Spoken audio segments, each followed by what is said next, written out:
Bonjour à tous, j'espère que vous allez bien. Alors on se retrouve pour une vidéo un petit peu spéciale qui est, je l'espère, la première d'une petite série au cours de laquelle en fait on va vous présenter les maquettes de la salle d'hydro.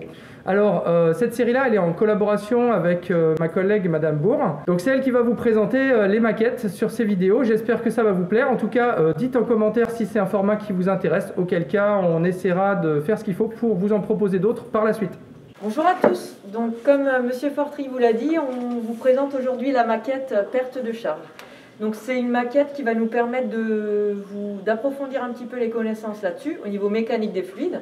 Donc, l'idée, en fait, c'est d'étudier comment évoluent les pertes de charge par rapport au débit et par rapport aux distances et par rapport à un changement de diamètre. Donc, pour vous expliquer un petit peu le principe, on a un réservoir ici qui contient de l'eau, qui va être pompée par la pompe ici, orange que vous voyez. À partir du moment qu'on va la mettre en route, on va régler un débit. On choisit le tronçon. On a la possibilité en fait de faire varier les tronçons et les accidents. Donc on va déjà partir sur le tronçon le plus simple avec un diamètre DN40. Donc l'eau va circuler. On a des prises de pression, 3 au total, qui vont nous permettre donc d'enregistrer les pertes de charge qu'on pourra relever sur le manomètre différentiel ici. Donc, je vais vous mettre la maquette en route.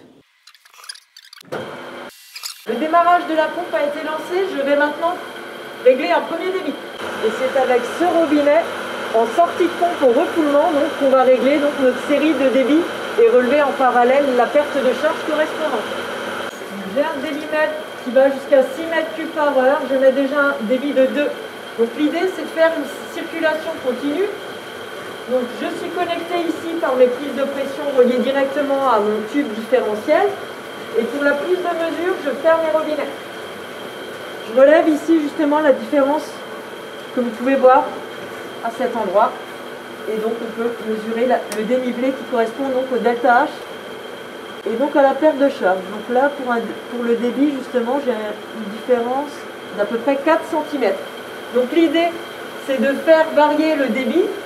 Donc on peut faire 10 à 12 relevés et on relève du coup la dénivellation en centimètres. Donc là, en fait, on a fait la mesure sur 50 cm. L'idée, c'est aussi de faire varier, en plus du diamètre, la distance. Donc comment ça se passe?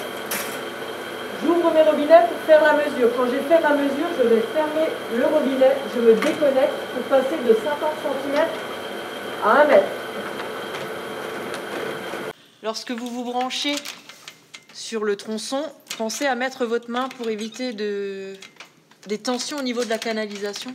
J'ouvre mes robinets et donc je vais être capable, pour le même débit réglé auparavant, de relever la perte de charge sur 1 mètre.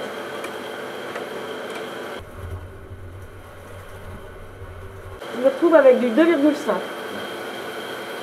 Alors, les pertes de charge, elles servent à quoi dans l'industrie?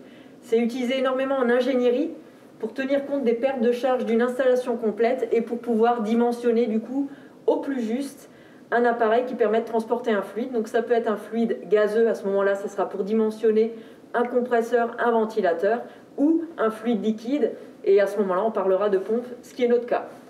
Alors on a la possibilité, comme on a vu, de relever et d'étudier la perte de charge sur des tronçons de diamètres différents, des distances différentes, mais également un tronçon un peu spécial qui contient plusieurs accidents. Donc des accidents, c'est quoi? C'est des changements de direction, c'est des accidents différents, de diamètres différents, de géométrie différente. Ça peut être des clapets, des filtres de canalisation, des robinets. Donc nous, dans notre cas, on a une courbe 90 degrés, on a un T 90 degrés, un T égaux et un T à 45 degrés.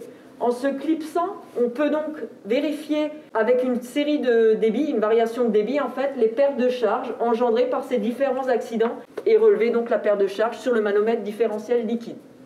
Voilà, alors j'espère que ce nouveau format vous a plu et va vous apporter quelque chose, notamment pour vos travaux pratiques, que vous aurez donc la possibilité de les travailler du coup chez vous, en aval ou en amont, grâce aux explications que vous a fournies Madame Bourg.